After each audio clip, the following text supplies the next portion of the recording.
Sud Radio, c'est excellent, Judith Belair. Bonsoir à tous, c'est excellent. Et je tiens à vous souhaiter à tous une excellente année 2023.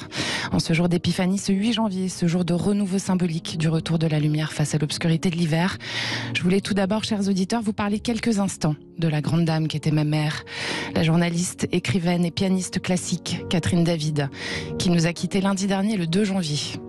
Je voulais vous en parler car si je suis là avec vous, derrière ce micro, à faire ce métier d'implication qu'est le journalisme, si je sais aller le chercher, le cœur de mes invités, structurer mes interviews et vous emmener, vous qui écoutez en voyage dans leur monde intime de création, c'est grâce en partie à elle, Catherine David, ma mère, grande dame, qui a rejoint les étoiles et à qui je dis merci. Merci pour cette transmission merveilleuse et excellente. Vous entendez en fond Katia Buniatishvili qui joue l'impromptu numéro 3 de Schubert, opus 90, ce morceau que Catherine jouait et aimait tant jouer de ses mains virtuoses. D'ailleurs, chers auditeurs de Sud Radio, elle aurait beaucoup aimé cette émission en particulier car c'est un sujet qui la passionnait, comme tous ceux qui élèvent l'esprit. Ce soir sur Sud Radio, dans cet excellent, nous partons en voyage ensemble au cœur de la franc-maçonnerie avec Georges Sérignac, le grand maître du Grand Orient de France, la plus grande obédience de francs-maçons en Europe et la plus ancienne, qui fête ses 250 ans cette année. Je vais lui demander pour vous ce qu'est la franc-maçonnerie de tout point de vue. On va parler du rituel, des réunions, des fantasmes qui nous inspirent, de leur histoire avec la République et la laïcité. À savoir, chers auditeurs, il existe beaucoup d'obédiences franc-maçonniques en France, dont les plus connues sont la Grande Loge de France, la Grande Loge nationale française et le droit humain. Le point de vue de Georges Sérignac ce soir est donc celui du Grand Orient de France. C'est excellent sur Sud Radio et vous le savez, vous êtes ici chez vous. Bienvenue à tous et bienvenue Georges Sérignac. Merci, bonsoir. Bonsoir. Alors Georges Sérignac, comme je le disais à l'instant à nos auditeurs, vous êtes le grand maître du Grand Orient de France, qui est une obédience franc-maçonne qui fête ses 250 ans cette année. Alors je vais débuter par vous poser la question que tout le monde se pose évidemment. Qu'est-ce que c'est la franc-maçonnerie ? Alors d'abord, une petite rectification. Nous fêtons les 250 ans du nom NOM, Grand Orient de France. Parce qu'en fait, la maçonnerie est apparue en France. On considère que la première structuration de la maçonnerie était autour de 1728. Oui. Et donc, pendant un certain nombre d'années, elle est un peu erratique, elle est très mal organisée. Et puis, elle va s'organiser progressivement sous l'impulsion autour de l'année 1773 d'un grand noble du royaume qui s'appelle Montmorency-Luxembourg. Et donc en 1773, en s'organisant de manière beaucoup plus, on y reviendra certainement, en s'organisant d'une manière absolument d'ailleurs passionnante sur ses règles, puisqu'elles vont déterminer de nombreuses règles démocratiques en son sein. Elle devient le Grand Orient de France. Donc effectivement, c'est les 250 ans du nom, le Grand Orient de France. Voilà, qui prolonge en fait la première obédience française depuis 1728. Et donc, vous me demandez qu'est-ce que c'est la franc-maçonnerie, qu'est-ce que c'est le Grand Orient de France. Alors je dirais que d'abord, avant toute chose, c'est un lieu de réflexion, un lieu d'échange d'idées. C'est un think tank, quoi. Alors justement, mais si ça n'était que ça, évidemment, ça ne répondrait pas du tout à la question qu'est-ce que la franc-maçonnerie ? Des lieux d'échange, des lieux de débat d'idées, il y en a d'autres. C'est également, et ça c'est très important aussi de le mesurer tout de suite, c'est un courant de pensée qui se développe avec le siècle des Lumières. C'est-à-dire que tous les grands principes philosophiques de la franc-maçonnerie sont nés de la philosophie des Lumières. D'ailleurs, Voltaire était franc-maçon, je crois, Georges Sérignac. Oui. Voltaire est un franc-maçon célèbre, mais ce qui est intéressant pour Voltaire, c'est qu'il a été initié à la fin de sa vie. Et ce qui est très intéressant, c'est qu'il ait accepté et voulu d'être initié, se sachant à la fin de sa vie. C'est-à-dire que pour lui, il était très important de marquer sa parenté, sa sympathie avec la franc-maçonnerie. Donc vous vous réunissez, vous réfléchissez, et puis qu'est-ce que vous faites d'autre ? Il n'y a pas que ça. On ne comprend pas très bien. Évidemment, la première chose, donc je vous ai dit, c'est un débat, un lieu d'échange, un lieu de réflexion. Et puis, en même temps, c'est la philosophie des Lumières, c'est la raison qui domine, c'est-à-dire que là, qui préside aux échanges intellectuels, la raison, et ça c'est tout à fait essentiel, par rapport aux croyances et par rapport aux dogmes religieux. Puisque, dès le début, justement, ce qui est aussi formidable dans la franc-maçonnerie, c'est que c'est la rencontre autour d'une même table de personnes de religions différentes, puisque les premières règles qui sont édictées disent que la franc-maçonnerie réunit des hommes qui sont simplement en accord. C'est dit en anglais, the religion in which all men agree. Ça peut bien dire la religion pour laquelle tous les hommes sont d'accord, c'est-à-dire en fait l'humanisme et le bien-être de l'humanité. Donc, la raison des Lumières, mais il y a également un principe essentiel qui préside à la formation de la franc-maçonnerie, c'est la solidarité. C'est-à-dire que la solidarité est un des éléments majeurs qui quelque part, fonde la franc-maçonnerie, puisque justement... C'est la fraternité ou la solidarité, alors, Georges Savignac? C'est deux concepts, c'est délicat, il faut vraiment développer. Là, simplement, là, pour présenter les choses, on va dire que, reprenant la symbolique des compagnons bâtisseurs de cathédrales, c'est-à-dire que les loges, les maçons sont des bâtisseurs de cathédrales, et ce qui a conduit à la formation de ces loges de bâtisseurs, c'est la solidarité. C'est parce qu'à l'époque, il n'y a pas de sécurité sociale, il n'y a pas d'assurance. D'accord. Il y a à la fois la transmission du savoir, mais il y a aussi la solidarité. Et donc la solidarité et on voit que tout ça est très cohérent, parce que finalement, la raison des Lumières, le lieu d'échange, le lieu d'idées, et aussi la solidarité, ça va être tout un projet de société finalement, qui va être fondé sur la solidarité. Mais eux, ils bâtissaient concrètement des cathédrales. Qu'est-ce que vous faites concrètement aujourd'hui? Alors, je crois qu'il faudrait reprendre gentiment l'histoire de la franc-maçonnerie. C'est-à-dire que ces choses-là se sont faites en 3 siècles, puisque, comme je vous disais, la franc-maçonnerie, elle apparaît en France en 1728. On considère qu'elle apparaît en Angleterre en 1717, mais ces dates sont arbitraires. D'accord. Et donc, la franc-maçonnerie, elle va travailler pour construire une meilleure société. Et elle va reprendre la symbolique des bâtisseurs de cathédrales pour construire finalement une utopie, qui est une société plus libre, plus égale. D'accord, donc en fait, vous travaillez à rendre la société meilleure. Exactement, voilà. C'est-à-dire à améliorer la société. Et alors, est-ce que tout le monde peut devenir franc-maçon, déjà? Alors, il y a juste, en tout cas je parle pour le Grand Orient de France, j'ai toujours rappelé que moi je ne peux pas parler au nom d'autres obédiences, étant grand maître du Grand Orient de France. Au Grand Orient de France, il faut être majeur, bien sûr. On peut être un homme ou une femme, ce qui est une différence. Oui, ça fait pas très longtemps d'ailleurs chez vous, depuis 2010. C'est ça. Ce qui est une différence avec d'autres obédiences, avec d'autres francs-maçonneries. Et le seul... Alors il faut évidemment être en accord avec les valeurs de la République, les valeurs de laïcité, les valeurs de progrès, les valeurs d'égalité. Principalement, nous avons la même devise que la République, c'est-à-dire liberté, égalité, fraternité. D'accord. Et le seul point absolument de refus d'accueillir quelqu'un au Grand Orient de France et d'avoir des idées xénophobes, racistes. Ah, donc l'extrême droite, elle ne peut pas être franc-maçonne? Impossible. D'accord. Impossible. Voilà. Pourquoi? Parce que c'est une pensée universaliste, en fait. C'est dans le règlement. C'est dans notre règlement. Les choses sont très claires. Dans notre règlement général, on ne peut pas être au Grand Orient de France si l'on appartient évidemment à des partis. Et c'est vrai dans toutes les obédiences maçonniques, ça? Ah, ça, je ne peux pas vous en parler des autres. Ok, d'accord. Les autres, Ok. Alors, un peu d'histoire tout de même pour informer nos auditeurs de Sud Radio, et déjà quelques grands noms de francs-maçons célèbres. Évidemment, les pères fondateurs des États-Unis, comme Benjamin Franklin. Il y a Simon Bolivar en Amérique du Sud, il y a Mozart, et puis particulièrement en France, par exemple, Jules Ferry à l'origine de l'école gratuite. Alors arrêtez-moi si je me trompe, c'est bien les francs-maçons qui sont à l'origine de notre République, enfin en tout cas telle qu'on la connaît aujourd'hui, si on se réfère à la 3e, puisque c'est eux qui instaurent aussi la loi 1905 de séparation de l'Église et de l'État, ou qui instaurent, ou en tout cas qui poussent pour qu'elle soit votée. Comment ça se passe? Alors je suis désolé, je vais vous décevoir. Allez-y. Ce ne sont pas les francs-maçons ou la franc-maçonnerie qui est à l'origine de tout ça. Oui. C'est-à-dire qu'en fait, c'est pas pour rien que je vous pose la question. En fait, il faut toujours justement expliquer les choses pour qu'elles soient mieux comprises. En fait, depuis le début de la franc-maçonnerie, comme je vous l'ai dit, c'est un lieu d'échange d'idées autour de principes relativement simples, finalement, de solidarité, de fraternité. Il y a des actions concrètes? D'égalité. Attendez, juste je termine cette idée. Il y a beaucoup de questions. Et donc, développant ces idées-là, par exemple, on a accusé les francs-maçons d'avoir fomenté la Révolution française, ce qui est stupide. Les francs-maçons ne se réunissaient pas en loge en disant on va faire la Révolution. Tous les grands historiens montrent bien que c'est pas comme ça que c'est produite la Révolution française. En revanche, en travaillant en loge, et il y avait des aristocrates, et il y avait des membres du clergé qui étaient en loge, mais le débat d'idées à l'époque, donc au XVIIIe siècle, depuis le début du XVIIIe siècle, le débat d'idées autour des grands problèmes de l'époque a conduit à une évolution des esprits qui a probablement été un des éléments qui ont conduit à la Révolution française. De la même façon, au XIXe siècle, on voit qu'il y a 2 grands courants dans la société française qui s'opposent.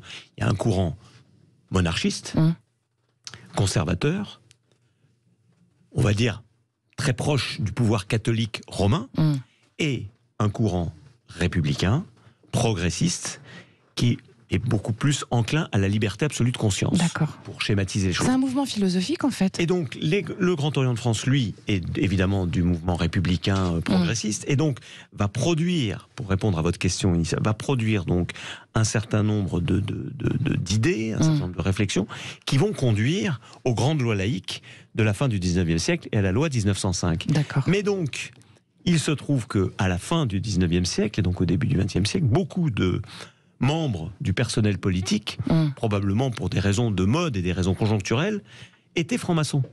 Étaient francs-maçonnes. Et donc, mais c'est pas en tant que francs-maçons qu'ils agissaient.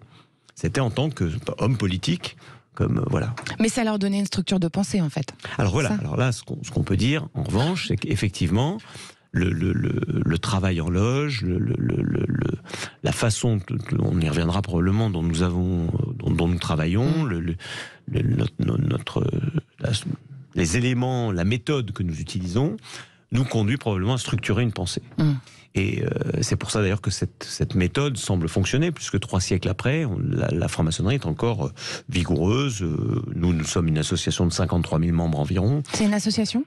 Oui, c'est une association. D'accord. En fait, la franc-maçonnerie, j'aurais pu vous répondre ça à votre première question. Oui. Nous sommes une association, mais pas tout à fait comme une autre. Qui veut améliorer la société. Voilà, c'est ça, une association qui a mais qui a une histoire très particulière et qui a aussi une méthode très particulière. C'est la méthode qu'on connaît, la méthode symbolique. C'est un ordre initiatique avant toute chose. D'accord, c'est un ordre. Un ordre initiatique, c'est-à-dire c'est pas un gros mot, ordre initiatique, ça veut dire que on transmet un savoir pour acquérir une connaissance. Les anciens transmettent un savoir pour donner une connaissance à des nouveaux venus qui ensuite, avec le temps, quand ils auront acquis cette connaissance, pourront la transmettre eux-mêmes à des nouveaux, et selon un système progressif, effectivement, de grades, de degrés, qui permet, quand on a une certaine connaissance, de la valider de cette façon-là. D'accord, donc c'est vers l'élévation, la compréhension, c'est ça. D'accord. Merci Georges Sérignac. Ce soir sur Sud Radio, dans cet excellent, on se demande ce que c'est la franc-maçonnerie avec le grand maître du Grand Orient de France. Georges Sérignac, surtout restez là avec nous, on ne fait que commencer le voyage sur Sud Radio. À tout de suite. Sud Radio, c'est excellent, Judith Belair. Merci à vous d'avoir choisi Sud Radio, c'est excellent. Et ce soir, on découvre ensemble la franc-maçonnerie, chers auditeurs. Que font-ils ? Quels sont leurs rituels ? On voit ça avec le grand maître du Grand Orient de France, Georges Sérignac. Alors, Georges Sérignac, on l'a vu tout à l'heure, on vient de le voir, plus ou moins, la franc-maçonnerie, on a bien compris, ça sert à améliorer la société. Mais la question qui vient du coup, c'est comment vous le faites ? C'est-à-dire, vous discutez, vous réfléchissez en loge, et après, est-ce que vous faites des actions concrètes dans la société elle-même ? Alors, il y a un aspect très important dans la première partie de votre question, c'est le travail en loge. Parce qu'en fait, le véritable pilier fondamental de la franc-maçonnerie, c'est le travail en loge. C'est-à-dire que c'est un travail intellectuel qui permet d'échanger sur des idées et de construire peu à peu. Une loge, ça fait environ, une loge moyenne du Grand Orient de France, c'est 35 membres. D'accord. Donc voilà. Vous en avez combien des loges et vous êtes combien au Grand Orient ? On a à peu près 1400 loges, un peu moins. Bon, le chiffre à l'international ? Aujourd'hui doit être à peu près de 1390 loges environ. Et on a environ 53 000 membres. D'accord. Voilà. Et ça couvre que la France ou Alors non. L'Europe ? On a la grande majorité. Et l'Afrique aussi, je crois. Est en France. Ouais. Mais après, on a aussi un certain nombre de loges éparpillées à l'étranger. D'accord. Et quand je dis la France, évidemment, c'est la France métropolitaine et les territoires d'outre-mer, évidemment, où d'ailleurs la maçonnerie a une histoire très très forte. Donc le travail en loge consiste donc à construire une pensée collective, parce que peu à peu, en débattant, en s'écoutant, parce que dans la méthode maçonnique, il y a l'écoute est très importante, le respect de la parole de l'autre. Le respect de quelle que soit cette parole, c'est-à-dire qu'on écoute, personne ne s'estime supérieur à un autre dans une loge. Il n'y a pas de débat, quoi, en fait. C'est pas. Alors, il peut y avoir des opinions différentes, bien sûr, il peut y avoir. C'est ça qui est intéressant, mais dans le respect, et dans l'écoute. D'accord. C'est-à-dire que ça existe des débats dans le respect, et dans l'écoute. Oui. Et donc. Pas trop en ce moment, en maçonnerie, oui, c'est même le principe. C'est-à-dire que on peut échanger, mais on doit s'écouter. On écoute, on n'interrompt jamais, et on construit peu à peu comme ça une pensée collective finalement, parce que en ayant des grandes valeurs fondamentales communes, parce que ce sont les valeurs de la République, qui sont vraiment des valeurs chevillées au corps de chacune et chacun des membres du Grand Orient de France. En ayant ces valeurs-là, et en même temps en ayant cette volonté commune de travailler pour promouvoir ces valeurs-là, parce que c'est ça l'amélioration de la société, c'est avoir simplement une société plus juste, où chacun et chacune peut accéder à une vie heureuse. En tout cas, c'est l'utopie maçonnique. Donc, en ayant à la fois ces valeurs fondamentales communes, cette volonté commune, ces échanges-là, autour, donc, comme je le disais, des grands principes de la philosophie des Lumières, dans une ouverture d'esprit et une écoute totale, parce que ça fait partie vraiment des piliers fondamentaux de la maçonnerie, peu à peu, on construit une pensée collective. Et ensuite, cette pensée collective, elle se déploie. Et c'est ça le grand fantasme de l'influence de la maçonnerie sur la société. C'est que les gens pensent que, et c'est ça, moi, que j'essaye de déconstruire absolument. Les gens pensent qu'on est là à manipuler dans l'ombre les puissants. Vous savez, c'est les fameuses affiches anti-maçonniques du début du XXe siècle, où on voit une espèce de maçon qui manipule des marionnettes que sont les hommes politiques. C'est comme les lobbyistes, quoi. Les lobbyistes, ils pensent ensemble et puis ils vont essayer de pousser une loi, etc. Oui, c'est un peu ça qu'ils font, les francs-maçons. Les lobbyistes, c'est quelque chose, c'est pas forcément un gros mot, le lobbying. Non, le lobbying, c'est des gens qui travaillent pour des firmes, pour des intérêts particuliers. Ouais. Des intérêts particuliers. Oui, bien sûr. Alors que nous, c'est l'intérêt général qui nous guide. Il n'y a jamais d'intérêt particulier qui guide les francs-maçons. Okay. Et donc, ce que je voulais dire, c'était que la fameuse influence maçonnique qu'on imagine avec une manipulation de marionnettistes, elle se fait comment? Elle se fait tout simplement par ses membres. C'est les 53 000, je parle du Grand Orient de France en tout cas, les 53 000 membres, par leur action personnelle, leur action, leur discussion familiale, leur discussion professionnelle, leur engagement. Vous avez parlé des hommes politiques du 19e siècle, de la Troisième République, mais on peut être franc-maçon et s'engager en politique. C'est pas parce qu'on est franc-maçon qu'on s'engage, mais voilà. Et c'est pas parce qu'on devient en politique qu'on devient franc-maçon non plus, parce que c'est important, parce que les gens ont tendance à croire aussi que ça peut ouvrir des portes, etc. C'est important. Pas du tout. Alors d'ailleurs, en général, ceux qui nous rejoignent en pensant que ça va leur permettre de faire carrière ou de devenir très riches, nous quittent assez rapidement, parce qu'ils sont déçus, parce que la franc-maçonnerie, c'est pas ça. Et donc, il y a donc cette construction de cette pensée, cette capillarisation, donc je disais, des 53 000 membres et de nos 1400 loges, qui fait que cette pensée, une fois qu'elle a été construite, elle se déploie naturellement. D'accord. Et c'est ce que j'expliquais par rapport à la Révolution française et par rapport à la construction de la République laïque. Et ça s'est fait de la même façon au XXe siècle, pour aller vite, les grandes avancées sociétales, où nous avons évidemment travaillé en loge sur ces grandes avancées, c'est-à-dire sur les droits de la femme, bien sûr, ce qui est une révolution absolument essentielle de la deuxième, enfin on va dire du XXe siècle, mais qui est encore loin d'être aboutie. On le voit partout dans le monde, et d'autant plus aujourd'hui avec ce qui se passe en Iran par exemple, et en Afghanistan, mais même bien ailleurs. Et donc voilà, donc c'est cette construction qui ensuite déploie cette pensée et qui après capillarise simplement par la présence de chacun et de chacun. Qu'est-ce que c'est vos rituels? Pourquoi ils sont aussi importants? Qu'est-ce que c'est vos rituels? Parce qu'on vous voit avec des gants, des tabliers... Alors ça, c'est la méthode. Alors, la méthode, elle est très particulière, effectivement, puisque c'est une méthode qui a été... les origines de la méthode sont complexes. On parle souvent de traditions inventées. Il y a eu des études qui ont été faites là-dessus. C'est-à-dire qu'en fait, on récupère des traditions d'un peu partout pour en faire une méthode. D'accord. Pour en faire avec une méthode essentiellement symbolique, c'est-à-dire qui permet d'avoir un langage universel. Donc le travail sur le symbole, ça permet un langage universel. Ça permet de pas se perdre dans des mots qui pourraient parfois, on sait que les mots sont souvent des traîtres, sont souvent il faut être très très précautionneux avec les mots qu'on emploie, avec parce que souvent les gens n'entendent pas le mot que vous prononcez, ils entendent le mot que eux veulent entendre, alors que c'est le même mot. Et donc en mettant des sens différents aux mots, nous préférons la méthode symbolique. Et donc cette méthode symbolique et ces rituels permettent de donner un cadre. Après, on peut ne pas du tout adhérer à ce cadre, parce qu'effectivement, on peut nous prendre pour des joyeux lurons, des hurluberlus, qui mettons des... Je vous coupe, Georges Sévignac. Si vous voyez un franc-maçon dans la rue, est-ce que vous le reconnaissez? Ah, pas du tout. Non. Comment vous vous reconnaissez entre vous? On se reconnaît pas. Vous reconnaissez pas? Simplement, là où on peut avoir des fois, il peut arriver qu'on imagine que quelqu'un l'est par son discours. D'accord. Déjà, il y a une caractéristique souvent, c'est le fait qu'il n'interrompt pas dans une discussion. Le fait de ne pas interrompre dans une discussion peut révéler quand même quelque chose. Mais c'est tout. Après... S'il fait de la radio, c'est compliqué. Non mais, pardon. On va écouter un petit truc tout de suite là. Voilà. Alors là, c'est la flûte enchantée. C'est l'opéra de Mozart, de Wolfgang Amadeus Mozart, qui était franc-maçon. Et alors je voulais le faire écouter parce que il reprend cet opéra, les grades, si j'ai bien compris, parce que c'est vous qui allez m'expliquer en l'occurrence. Il reprend les grades d'entrée ou d'élévation. Il raconte une histoire maçonnique. Qu'est-ce qui fait cet opéra? Pourquoi est-ce qu'il est important? Et est-ce que c'est lisible uniquement par quelqu'un qui est franc-maçon, justement? Alors, si vous voulez, l'histoire de l'initiation n'est pas une histoire réservée aux maçons. D'accord. La vie est une initiation. Oui. On est apprenti, c'est-à-dire qu'on découvre, on ne sait rien des choses, et puis si on a le bonheur de rencontrer des personnes qui peuvent vous enseigner, ou si on l'a pas, on se débrouille pour s'initier tout seul. Il y a des gens qui y arrivent très bien aussi dans la vie.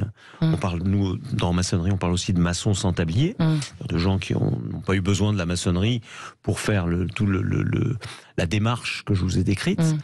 Donc, l'initiation est quelque chose d'universel. Donc c'est un opéra qui parle de l'initiation, ça? Voilà, qui tient de l'humanité. D'accord. Et donc, la description il y a eu énormément d'ouvrages, de romans, c'est un thème majeur de l'humain, l'initiation, parce que c'est directement lié à la vie proprement dite.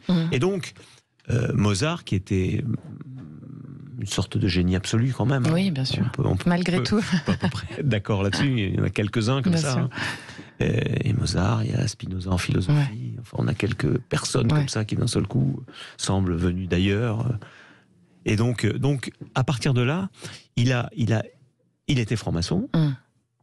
Et sa propre initiation a dû l'interroger sur cette démarche initiatique qui est quand même un pilier fondamental de la maçonnerie et qui, quelque part, marque la maçonnerie de son empreinte. C'est-à-dire que s'il n'y avait plus d'initiation, de démarche initiatique, de méthode avec des rituels et des symboles, il n'y a plus de maçonnerie. On est dans autre chose. Et dans autre chose qui pourrait être un think tank, qui pourrait être quelque chose qui travaille. Mais donc il n'y a plus la même colonne vertébrale, quoi. Ah ben voilà. Et puis c'est vraiment ce qui, quelque part, détermine vraiment l'essence de la franc-maçonnerie. D'accord. Combien il y a de grades en franc-maçonnerie? Nous avons... toutes ces questions auxquelles je peux vous répondre, pour aussi dire à vos auditeurs qui seraient intéressés, depuis le début de la maçonnerie, c'est-à-dire depuis le début du XVIIIe siècle, tout a toujours été public. Donc en fait, on trouve sur Internet. La seule chose qui n'est pas publique, ce sont les réunions elles-mêmes. Comme n'importe quelle association qui coopte ses membres. Il se trouve que quand on n'est pas coopté, vous faites ça sous le sceau du secret, vraiment? Alors, on pourra y revenir sur le secret parce que c'est quelque chose de très particulier. La notion de secret, disons que, en tout cas, ce qui est certain, c'est que tout est public et donc n'importe qui peut se procurer tous les renseignements sur la méthode maçonnique, sur les rituels, sur les grades, dans n'importe quelle, comme on dit, bonne librairie. J'ai quand même encore une petite question pour vous. Bien sûr, non, mais je vais on a utilisé une photo, on va répondre rapidement, une photo de vous avec un espèce de col jaune brodé. Oui. Qu'est-ce que c'est? Alors ça, c'est simplement ce que nous appelons nos décors. C'est-à-dire, nous, on se décore en franc-maçonnerie. Là, on ne décore pas les immeubles, on ne décore pas les appartements.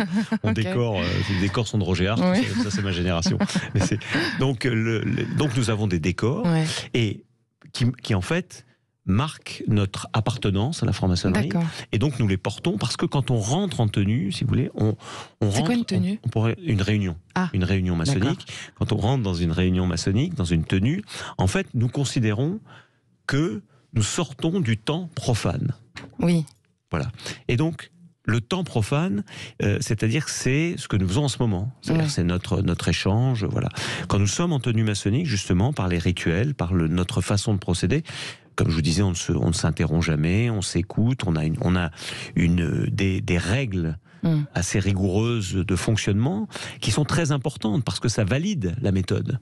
Et donc, à partir de là, nos décors marque. C'est les gants aussi, fameux décor jaune, c'est celui de grand maître du Grand Orient de France. D'accord, ok. Voilà. Ok, d'accord. Ça marque votre rôle en fait. Voilà, c'est ça. C'est quand on est. Et pourquoi vous mettez des gants? Alors les gants aussi. Alors les gants blancs, c'est une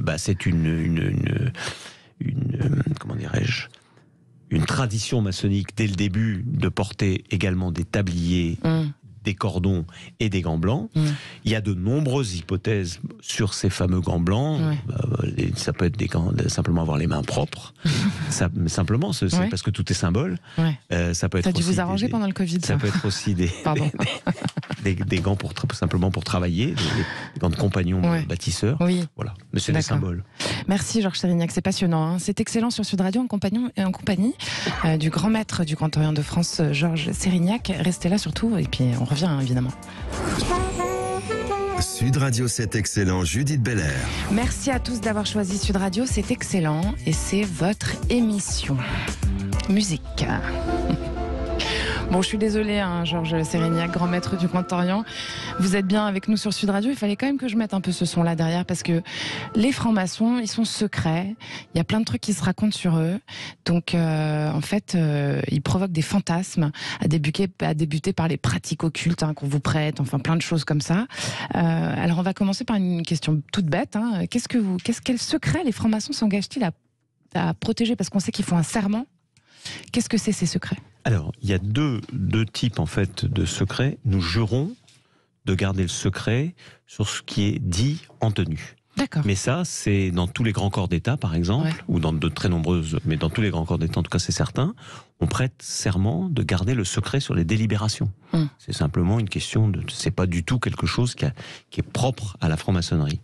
Le deuxième élément aussi, nous nous engageons à ne pas donner le nom de personnes appartenant à la franc-maçonnerie. C'est-à-dire que si vous me demandez si un tel est franc-maçon, je vous répondrai, je n'en sais rien, que je le sache ou pas. D'accord. Parce que c'est comme ça.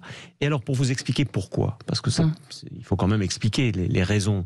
Parce qu'effectivement, quand on a une belle association qui travaille pour des idées justes, des idées généreuses, comme ce qu'est la franc-maçonnerie, qui est une formidable idée, une idée d'avenir, une idée pour la société, pourquoi se cacher ? Eh bien, ça s'explique historiquement. Pourquoi ? Dès le début de la franc-maçonnerie, le pouvoir politique, c'est-à-dire la monarchie de Louis XV, je parle en France, identifie les francs-maçons comme un adversaire. C'est-à-dire que ces gens qui se réunissent, il n'y a pas à l'époque de partis politiques, il n'y a pas d'association, il n'y a pas de syndicats, bien sûr. Et donc ces gens qui se réunissent et qui se mettent à échanger sur des idées, c'est pas clair. En plus, ils ont plutôt des idées de progrès, des idées de changement.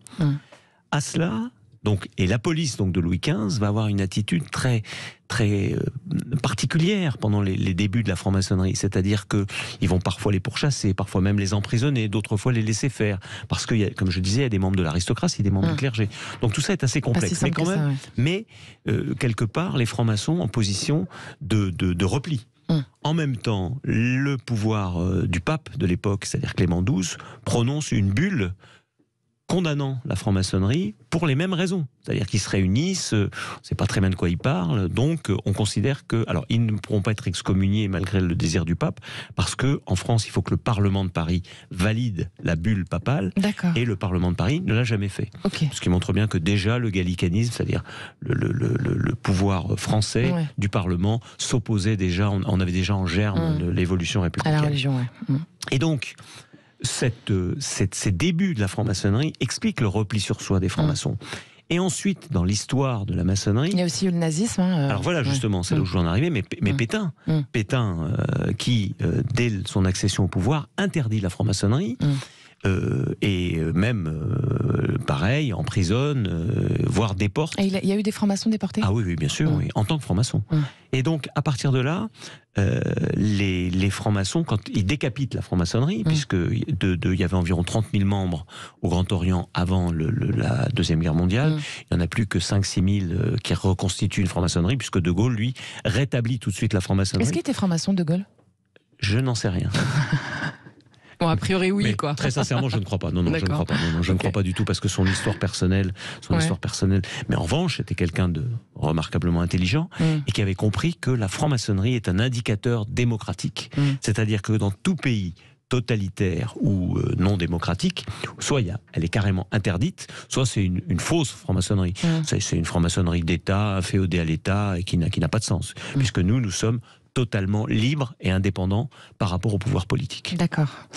Il y a beaucoup de gens qui croient que vous faites des rituels sataniques et toutes sortes de choses, de rituels occultes, que vous égorgez les enfants. Enfin, on voit des tonnes de trucs sur le web. Quand j'ai préparé cette émission, c'était très étonnant, toutes les vidéos que j'ai vues de tout ça. C'est à cause du secret, justement? Alors non, je crois qu'en partie il y a ça, et puis le besoin d'expliquer. Vous le faites pas, ça, en l'occurrence, des rituels sataniques? Non. Vous n'avez pas l'air, en tout cas. Non, okay. non, nous ne le faisons pas, en tout cas à ma connaissance. Okay. Non, bien sûr, évidemment, c'est grotesque. Mais pourquoi stupide. Ils pensent ça, les gens, alors? Mais parce que, alors, je pense qu'il y a deux choses.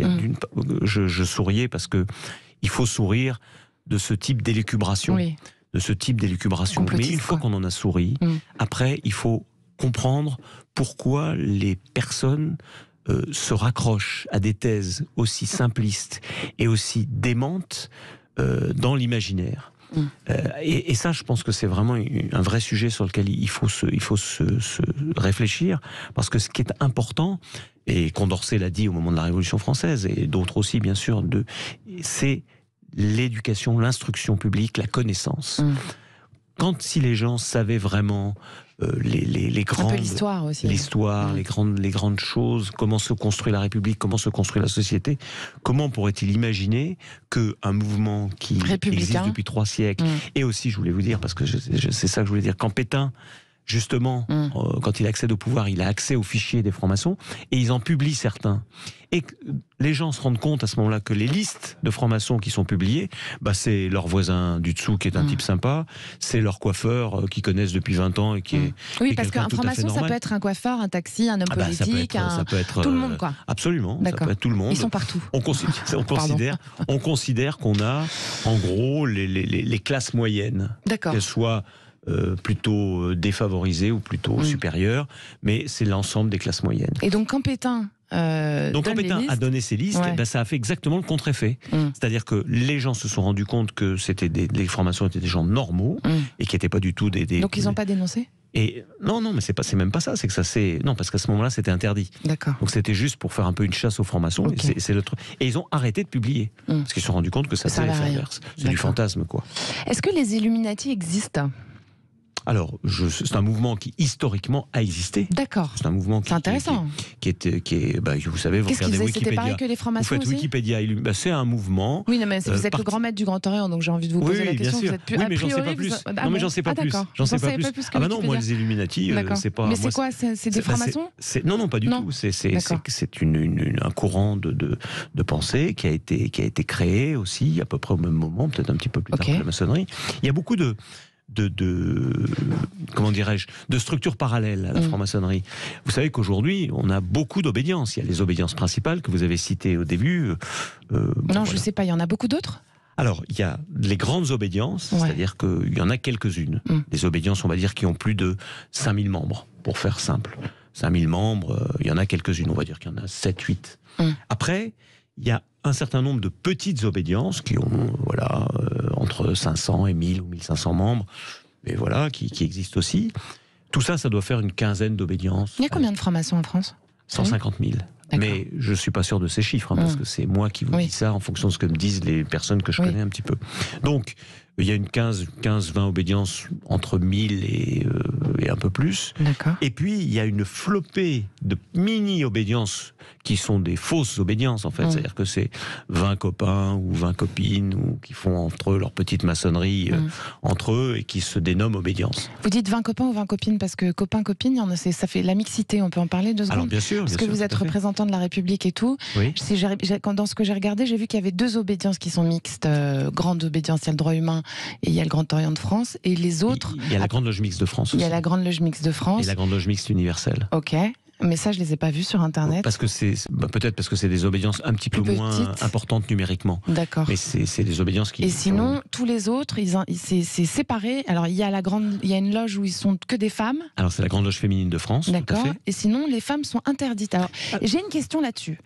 alors c'est pas votre obédience à vous, mais j'ai une question quand même. Comment ça se fait que quand on se dit défenseur, si j'ai bien compris, de la République, etc., surtout de la République française, comment ça se fait qu'on met pas une place d'honneur à la femme, même dans ces obédiences-là? Mais vous avez entièrement raison. Enfin, moi, je partage complètement votre remarque, complètement. Et c'est pour ça d'ailleurs que je suis très heureux, moi, que le Grand Orient de France ait permis depuis maintenant 2010 aux femmes de nous rejoindre. Ça fait pas si longtemps. Hein. Mais non, mais si vous voulez, ce qu'il faut, c'est contextualiser les choses. Moi, je vois les choses d'une manière inverse. Je suis très fier que le Grand Orient ait fait cette démarche-là. Parce que vous imaginez, la plus importante obédience, la première obédience historique en France, la plus importante encore aujourd'hui, et qui fait cette démarche dans un ordre initiatique, c'est-à-dire avec des pesanteurs quand même très... Il y a une tradition, il y a une méthode à laquelle beaucoup de membres sont très attachés. Donc vous imaginez les discussions qu'il y a pu y avoir autour de ça. C'est-à-dire et c'est pour ça que d'ailleurs les arguments qui sont défendus par les autres obédiences qui maintiennent la masculinité... C'est quoi les arguments ? Les arguments, ça peut être que la tradition initiatique n'initie pas les personnes de sexe féminin. Vous allez me faire l'avocat du diable, parce que moi, c'est pas les miens, donc j'ai un peu de mal à donner des arguments que je ne partage pas, mais voilà. C'est surtout parce qu'ils ont peur des femmes un peu aussi, non? Peut-être aussi, mais ça c'est vous qui l'avez dit. Ça va les déconcentrer. Mais ça c'est vous qui l'avez dit. Leur travail. Mais ça c'est vous qui l'avez dit. Et donc, si vous voulez, il faut contextualiser les choses, c'est-à-dire qu'on peut parfaitement comprendre qu'au XVIIIe siècle, les choses se soient développées de cette façon-là, parce qu'il faut toujours recontextualiser dans les sociétés. Parce que les femmes ne sortaient pas de chez elles. Je vous parlais de Spinoza, que je considère comme un phare de la philosophie, et qui est un très très grand misogyne. Oui. C'est-à-dire qu'il y a des écrits sur les femmes. Il y a Guitry aussi. Qui sont... Oui, non, mais c'est pas Spinoza, Guitry. Excusez-moi. Non, mais bon, il y en a des grands misogynes. Donc si vous voulez, ça montre bien qu'il faut contextualiser les choses et mesurer à quel point parfois, aujourd'hui pour nous, ça paraît daté et totalement inconcevable. Mais ce que je crois qu'il faut mesurer, c'est que nous, aujourd'hui, nous avons fait cette démarche-là. Aujourd'hui, il y a environ 7000 sœurs, ce qui est beaucoup. Vous appelez sœurs et frères, c'est ça? Oui, c'est ça. Oui. D'accord. Et donc, c'est Je vous fais sourire quand avec mes questions. Non, pas du tout. C'est très bien. Non, mais j'en ai plein de questions. Voilà. Je voulais vous parler d'une vidéo, pardon Georges Sérignac, de vous couper sur le web qui circule en ce moment, et il y a eu celle du youtubeur Adrien Urbex qui explore les lieux abandonnés par l'homme, donc il fait plein de vidéos comme ça. Il est tombé il y a un mois sur un temple caché dans une maison des Hautes-Pyrénées contenant ossements et une sorte de temple qui ressemble à ceux des francs-maçons, le tout appartenant à un ancien franc-maçon décédé, paraît-il. Il y a peu, une enquête a été ouverte par la gendarmerie de Tarbes. Il y a eu toute une histoire autour de cette vidéo. Il y a plus d'1 million de vues, enfin ça fait un buzz pas possible sur Internet. On est large au-dessus d'1 million.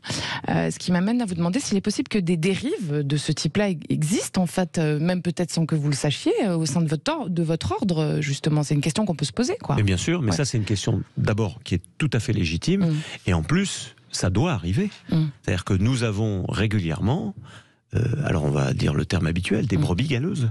C'est-à-dire que quelle que soit l'association, vous imaginez une association de 53 000 membres moi, je les connais pas, évidemment, je les connais pas personnellement. Il y en a partout. Ils sont. Donc il y a des dérives comme ça, quoi. Et cette histoire de maison, ça c'est une histoire très particulière, parce qu'est-ce que vous en pensez? Si vous voulez, l'histoire, moi, je m'y suis pas spécialement intéressé, parce que je considère qu'elle ne nous concerne même pas, parce que c'est même pas des pratiques. C'est probablement un hurluberlu. On sait même pas ce que c'est comme ossement. Les gens ont découvert ça. On sait pas nous, on n'a aucune trace de quoi que ce soit, de son appartenance.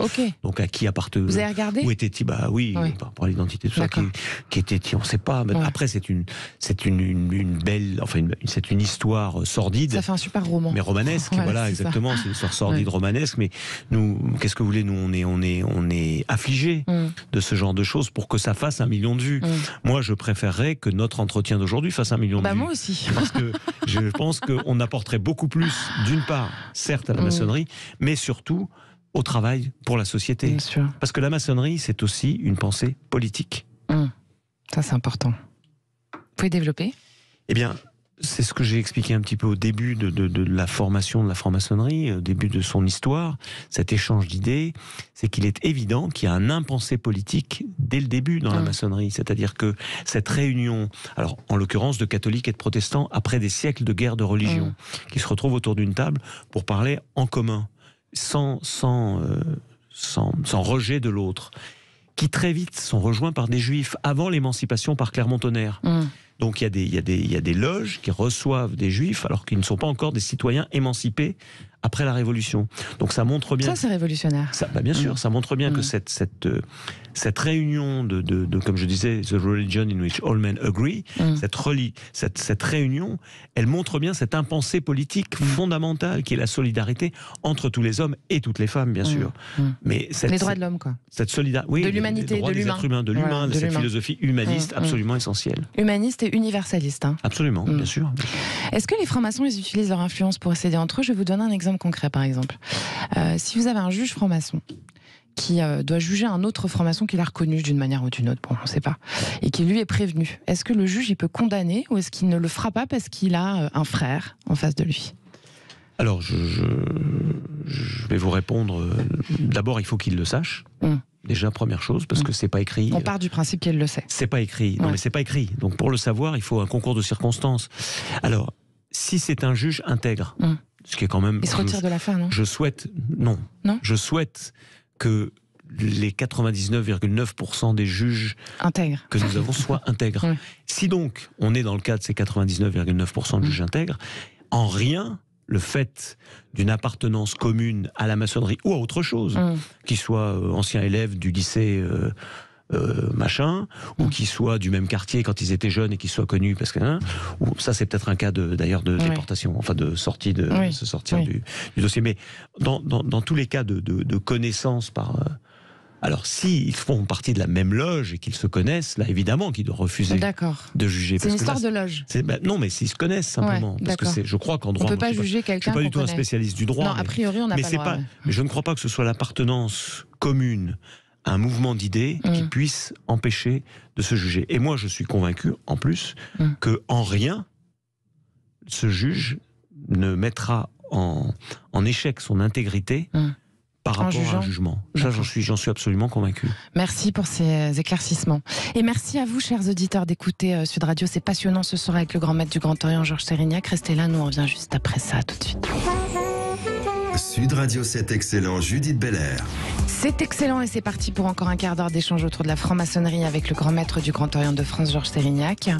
Georges Sérignac, vous savez, vous êtes dans C'est excellent quand même. C'est une émission où normalement on parle de son parcours, où on parle de soi. Donc j'avais un petit peu aussi envie d'en venir à vous. Pourquoi, comment vous êtes devenu franc-maçon, Georges Sérignac ? Alors moi, quand j'étais plus jeune, c'est-à-dire vers une vingtaine d'années, je m'étais beaucoup intéressé à l'aspect République. Et j'avais évidemment rencontré, très passionné par la République, j'avais évidemment rencontré le rôle des francs-maçons dans la construction de la République sur toute leur histoire, parce que ça commence vraiment avec le siècle qui précède la Révolution. C'est une construction très lente. Voilà. Donc ça m'avait tout à fait intéressé, mais j'y connaissais absolument rien, personne dans ma famille y était, et on m'avait simplement dit, tu sais, il faut être coopté, enfin toujours pareil, mais c'est du parrainage, c'est ça ? Voilà, il faut être parrainé, donc j'ai dit, moi je ne connaissant personne, j'ai mis ça dans un petit coin de ma tête, mais très très enfoui, et j'ai oublié ça, j'ai eu ma vie professionnelle. Vous êtes vétérinaire, c'est ça ? Oui, c'est ça. Et donc j'ai eu ma vie professionnelle, j'ai eu des enfants, beaucoup de dettes, parce que quand on commence sa vie professionnelle, il faut rembourser des emprunts, des choses comme ça. Et donc j'avais d'autres soucis que l'engagement maçonnique. Et puis en vieillissant, un jour j'ai croisé quelqu'un qui m'a parlé de la maçonnerie en me disant écoute, si ça t'intéresse et tout. Je dis écoute, très bien. Donc c'est comme ça que je suis rentré en loge, mais vraiment on va dire en toute candeur, c'est-à-dire ne connaissant rien, ne m'étant pas du tout intéressé à l'aspect rituel, à l'aspect méthode initiatique, et plutôt même un peu réfractaire à tout ça, parce que j'avais plutôt un bon républicain. C'était trop dogmatique, quoi, c'est ça ? Oui, pas dogmatique, mais quelque chose d'un peu, justement, un peu ésotérique, un peu qui n'était pas les décors. Spinoza, les décors, tout ça, c'était pas trop mon truc. Donc et puis je suis rentré, là, j'ai compris que c'était une méthode, c'est-à-dire qu'il fallait prendre du recul par rapport aux appellations, aux titres, aux grades. Moi, on m'appelle grand maître, mais j'ai beaucoup de recul par rapport à cette expression. Elle se comprend historiquement. Et donc voilà. Mais une fois qu'on a fait ça, donc c'est la façon de travailler, la méthode et Ensuite, ce que j'ai découvert, et dont je ne vous ai pas parlé encore dans les éléments très importants de la franc-maçonnerie, c'est la sociabilité. Parce qu'il y a un coup de génie aussi chez les francs-maçons, outre tous les autres que je vous ai décrits, c'est le fait que dans une réunion, ce qu'on appelle une tenue, il y a aussi quelque chose d'incontournable à la fin de la tenue, qui sont les agapes.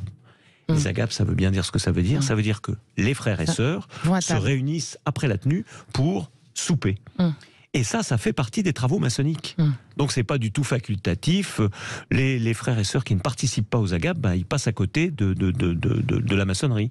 Et donc cet aspect sociabilité, alors pour le coup c'est beaucoup plus détendu, vu les nourritures terrestres et autres. D'accord. Donc les agapes, ça se passe avec vos décors, comme vous les appelez ? Alors non. Là, on a fini la tenue, et ensuite Et c'est très important d'être là avec ses frères et sœurs. Bien sûr, parce que ça permet d'échanger, alors là, sans rituel, et puis de se connaître. Et cette sociabilité nouvelle, elle permet d'abord de rencontrer des amitiés. Et des gens que vous n'auriez peut-être pas rencontrés autrement. Absolument, et puis des amitiés nouvelles, puis des moments simplement de plaisir, de joie. Parce que c'est aussi important de le dire, on a du plaisir à aller en tenue. On y travaille sérieusement, on a une méthode un peu particulière, mais c'est surtout des moments de plaisir, des moments de plaisir. Et les agapes font partie de ces moments de plaisir. L'échange. Depuis combien de temps vous êtes franc-maçon, vous ? Depuis 22 ans maintenant. D'accord. C'est un certain temps. Et qu'est-ce que ça a changé dans votre vie ? Est-ce que ça a changé des choses ? Ah bah oui, ça... Mis à part le travail... Ça a changé beaucoup de choses. Le temps que vous y consacrez. Alors, je crois que ça... Vraiment, alors si c'est toujours difficile... de parler de soi, c'est très compliqué, quoi, parce que c'est mais il faut le faire un peu. Oui, mais c'est un travail difficile, c'est vraiment compliqué, parce que moi j'ai beaucoup de mal même. Là, ce que je peux simplement dire, parce que je veux pas faire de langue de bois non plus, mais ce que je veux simplement dire, c'est, moi j'ai toujours, même dans mes années professionnelles, j'ai toujours été très, je suis pas du tout un intellectuel, j'ai pas fait des études de littéraire ou des choses comme ça, mais j'ai toujours été passionné par la lecture. Passionné, c'est-à-dire que j'ai toujours beaucoup lu, je suis même, c'est à la limite d'une petite manie, quoi, c'est-à-dire que je lis. Et donc, dans cette façon de lire qui était un peu désordonnée, la maçonnerie a structuré ma pensée.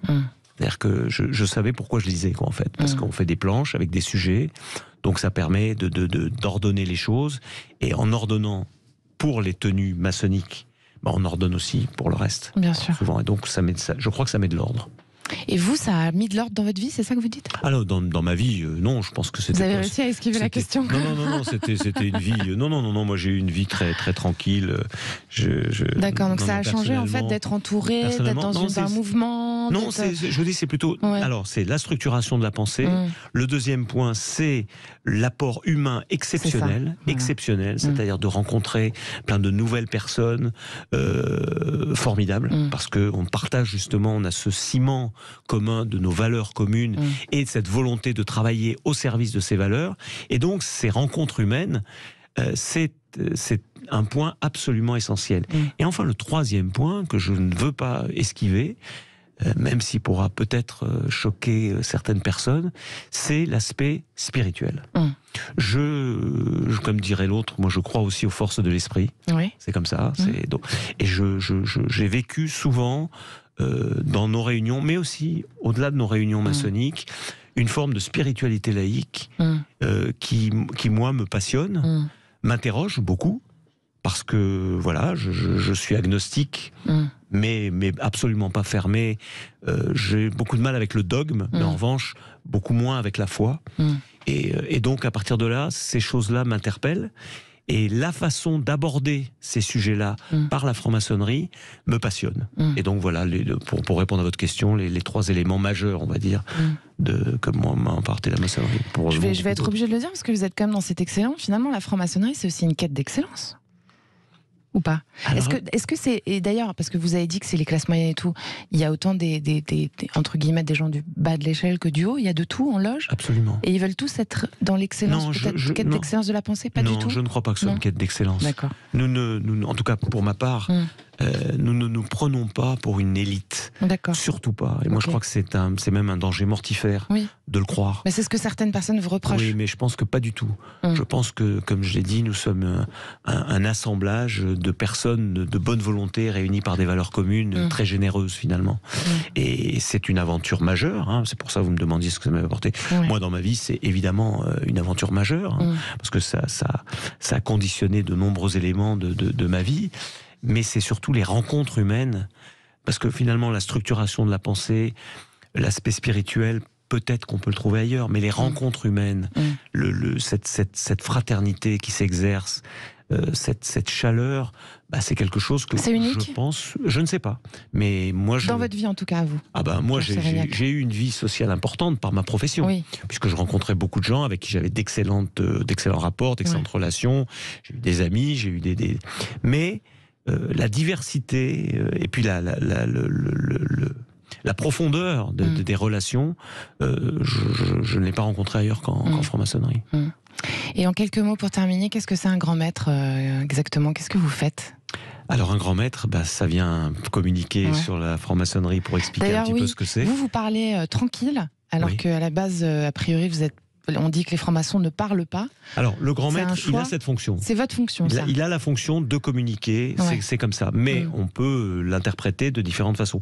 Moi, vous avez bien compris que je pense qu'expliquer la réalité de la franc-maçonnerie, je l'ai déjà dit, dans le fait que c'est une idée formidable et que ce n'est pas du tout quelque chose d'occulte et de sulfureux avec des messes noires qui égorgeraient des animaux, voire des petits-enfants. Ces stupidités, voire ces obscénités même, qui sont inqualifiables. Je crois que d'expliquer ce que nous sommes fait partie du rôle en tout cas du grand maître. Mais au-delà de ça, c'est tout le fonctionnement de l'obédience avec le Conseil de l'Ordre, tout l'exécutif. Nous appliquons les décisions d'un législatif qui est notre Assemblée générale. Vous êtes élu démocratiquement aussi, c'est ça? Absolument, bien sûr. Oui, et combien de temps vous restez grand maître? 3 ans. 3 ans, d'accord. On n'a pas eu le temps de tout voir. On avait tellement de choses à voir. Je disais qu'en 1773, par exemple, quand le Grand Orient prend son nom, c'est justement la représentation démocratique que Montmorency-Luxembourg instaure. La représentation démocratique, c'est-à-dire que chaque loge a le même pouvoir de vote. Merci Georges Sérignac. J'espère que vous, chers auditeurs, vous avez un peu plus compris ce que c'est la franc-maçonnerie. En quelques mots, c'est là pour améliorer la société. Ils égorgent pas des enfants, c'est des gens normaux. Je sais pas ce que ça veut dire la normalité, moi. Vous savez, vous, Georges Sérignac, dans cet excellent, c'est compliqué, hein. Non, mais je crois qu'on n'a plus le temps. On n'a plus le temps. Du sujet, la normalité. Oui, mais on peut le dire. Vous avez 20 secondes, allez-y. La normalité. Je pense que c'est un terme qui n'a pratiquement pas de sens quand on connaît l'âme humaine. Voilà comment je définirais. Ça sera le mot de la fin. Merci beaucoup de votre venue dans les studios de Sud Radio pour cet excellent. Merci à tous d'être là au rendez-vous tous les dimanches sur Sud Radio. Chers auditeurs, c'est excellent. On se retrouve dimanche prochain pour de nouvelles aventures, évidemment. Merci à Quentin Cabanis qui réalise pour vous aujourd'hui, aux équipes de Sud Radio aussi. Vous pouvez podcaster cette émission et puis toutes les autres, évidemment, sur sudradio.fr, YouTube, les réseaux sociaux et Deezer. Si la maçonnerie vous intéresse, il y a un site pour le Grand Orient de France. Bien sûr. Voilà. Si vous avez envie d'y entrer, vous pouvez faire un petit message. Ou alors il suffit d'écrire au 16 rue Cadet. Voilà. Et c'est visible dans le 9e à Paris, après. Oui, absolument, tout est ouvert, il n'y a pas de problème. Voilà, je voudrais quand même embrasser bien fort ma maman tout là-haut dans les étoiles, Catherine David. Tu vois, Mamouchka, je suis allée bosser aujourd'hui et j'ai eu raison, c'était passionnant. Un énorme bisou à vous tous les copains, c'était excellent. À la semaine prochaine. Sud Radio, c'est excellent, Judith Belair.